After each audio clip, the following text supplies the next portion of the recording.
you have the vision. You are sure that if other people could see your vision, they would be amazed. But here's the issue. They aren't going to see your vision unless you do the work. Unless you type those words, write that code, unless you do the work, the world will never see your vision. And the only way to bring it to life is to work. The world's going to keep moving. The clock is going to keep ticking. Everything that starts has an end. It's just life. If I looked at my clock, if you looked at your phone, time never stops for no one. Just keep pushing forward. With enough action, any goal can be achieved. Take the shot, swing the bat, throw the stick. Just go for it over and over and over again until you're so emotionless on failure or rejection. All these failures weren't failures. They were just attempts that showed me the right way to do so. You forego immediate pleasure for the exchange of long-term self-respect. If you want to be happy, you have to discipline your behavior. The road to sustained happiness is through disciplining your behavior. Play the long game. Aim for legendary. Say, I want to have the guts and the grit and the acumen and the mindset and the capability and the commitment to create enduring success.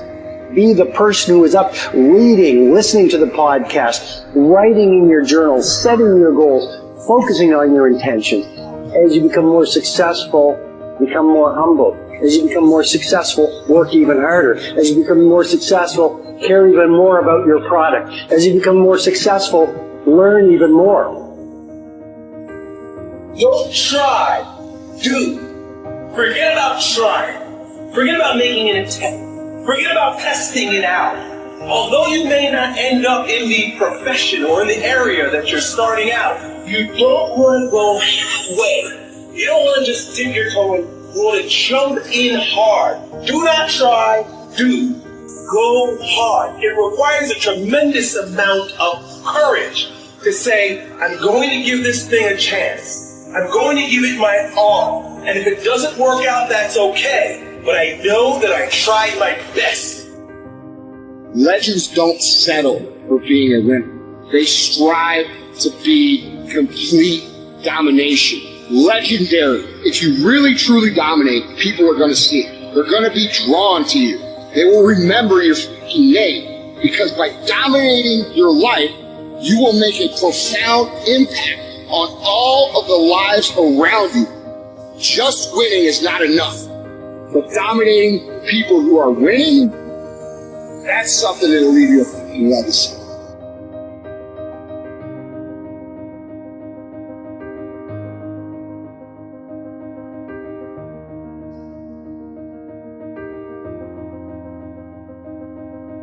Every man in this room, you blew your 20s. You spend all your 30s trying to make up for your 20s. Yeah, that's the truth. Dog, every dude in this room blew their 20s and at 30 trying to fix what they should have did in their 20s. Yeah. And so forth and so on. You turn 40, you're trying to recover from the mistakes you made when you 30. Now at 40, man, it's time for you to start. Really, at 30, you need to start buckling it on down. And just realize, man, everybody make mistakes. And if the mistakes you're going through are going to help you become the person you need to be later on. So when you're young and you making mistakes, don't let them eat you up. Because everybody that done made it, done made them. Yeah. You got to fail in order to win. Hey, look, man, to understand how to hit the game-winning shot, you got to miss the game-winning shots. Sometimes being young and trying things, you're so naive and you don't know any better. All you do is learn. And if you fail, it doesn't matter. And so whether I was 9, 10, 12, 16, 21, the failures were irrelevant. And, whether you're, 9, 12, 16, 21, 22, 24, I'm sleeping on the couch. I have a car with a hole in the floorboard. I'm living like a bum and like a student. And so what did I have to lose? And so I think that influenced me as much as anything. So, my dad was like, go for it. Why not? What have you got to lose? You have to sleep on a different couch. So I think that was motivation. One of the greatest pieces of advice that my mother gave me was this: son, whenever you start, you make sure you finish. And the problem with the world today, people get involved with things, and if they don't like a certain person, if they don't like the process, if it's not what they thought it was, they quit. And what they don't understand about quitting becomes a habit that doesn't just affect you. Later on in life, when you get a wife and you get some kids or you get a family, it's going to come back to haunt you, and it will one day affect them. That is why I tell you the process is more important than the product. It's not even about the outcome for me. It's about, can you take pride in what you do as an individual, and every night when you look in the mirror, knowing that you gave everything you had to it. And we have to get to the point where we're willing to impose our will on certain things. Impose your will on it. My life totally changed. And they gave me an opportunity to stop. And most people, when you give them an opportunity to stop while they're chasing something, they take advantage of it because they feel as if, man, why did this have to happen to me? I felt as if, why not me? This is the perfect opportunity to use this to be a blessing to somebody else. And you know what? It's not even about me to be truthful. It's not even about me. Now it's about repaying the people that invested in me and saw something in me when I couldn't see it in myself. At a certain point in life, it can't just be about you. And the moment that we understand that, and every day we wake up, we understand that life is a blessing and life is a gift. And if you were to check out today, how would you want to be remembered? It's bigger than you. The body is very important, but the mind is more important than the body. We have to visualize what that body ought to look like in order to make it win, because that's what creates then the will that you need to go to the gym every day. The will that makes you go into the 4 steps, the will that makes you go beyond when you do your 500-pound reps in the squats and you can't do another rep and your body is shaking. It's the will that makes you go one more time down and struggle up one more time. And so it's all of this, so the mental aspect that motivates you and that makes the difference between you being in the gym full of joy and looking forward to doing that extra rep and looking forward to doing those extra 100 reps in the sit-ups and working past the pain barriers. That all is the mind. That's not the body. So this is why I think the body is very important, but the mind is more important than the body.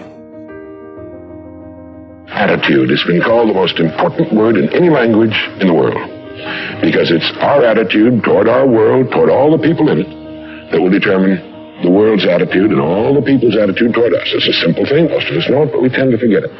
People will react to us according to our attitude. And our attitude is the greatest gift we can be given.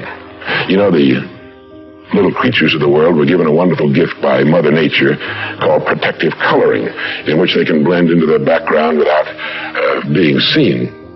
But man was not given this great gift, because man was given an incalculably greater one.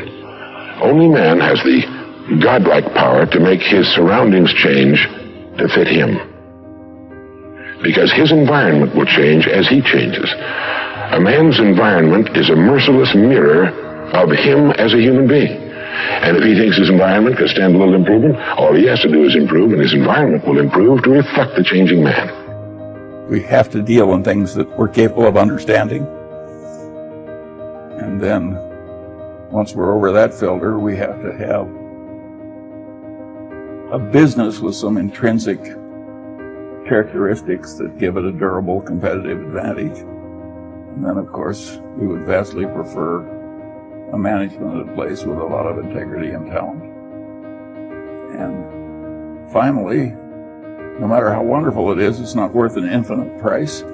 So we have to have a price that makes sense and gives a margin of safety considering the natural vicissitudes of life. It's a very simple set of ideas. And the reason that our ideas have not spread faster is they're too simple. The professional classes can't justify their existence if that's all they have to say.